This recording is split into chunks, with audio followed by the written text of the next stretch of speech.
Hey everyone, it's Tyler, and welcome to the Rough Cuts Wednesday. First off, before I start my review, I'd like to apologize for not putting up a review last week. I just got a puppy last Tuesday, so he's been quite a lot to take care of for the past week, but now I'm going to be back doing what I do on Wednesday, so here we go. Today I'm going to be reviewing the 80s action Cold War classic, Red Dawn. It starts like any ordinary day in the sleepy small town of Calumet, Colorado, where Jed Eckert, played by Patrick Swayze, drops off his brother Matt, played by Charlie Sheen, along with his friends, but only a few hours later, after they dropped off to school, they were invaded by a Soviet army who has a coalition with Cuban and Nicaraguan forces. The brothers and their friends decide to flee up into the mountains, where they also get paired up with a group of two girls, and they decide that since no one's standing up to fight against the armies, they decide to form their own guerrilla warfare group called the Wolverines, which is named after their school mascot. Now typically I'm not a fan of most 80s movies like this out there because they have very soapy elements and the action is okay, but a lot of the sound is dated.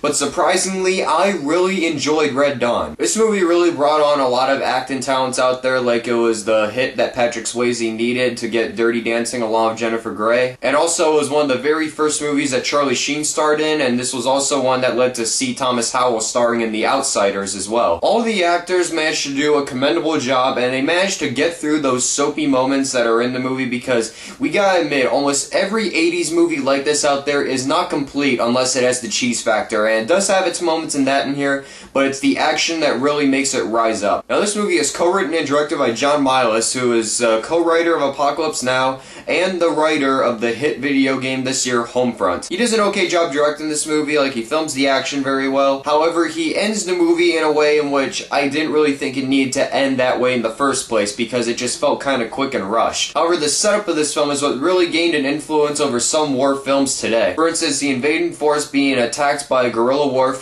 featured in the video game that Milius wrote called Homefront, and it also carries on to a lot of other projects today. And also, for instance, this movie's getting remade too, but because of MGM's bankruptcy fiasco, it still hasn't gotten a release date yet. However, for the way it is, Red Dawn is a pretty entertaining movie. It does have the soapy elements, but it has good action and some very good actors in it that really rose up to fame after this movie. I'm gonna give it a strong 3.5 out of 5 stars because the soapy moments prevent me from really liking it and almost making it one of my favorite action movies there are. So I thank you guys for watching. I'll be back next week, of course, to do yet another Rough Cuts review, so I'll see you guys next Wednesday, and goodbye.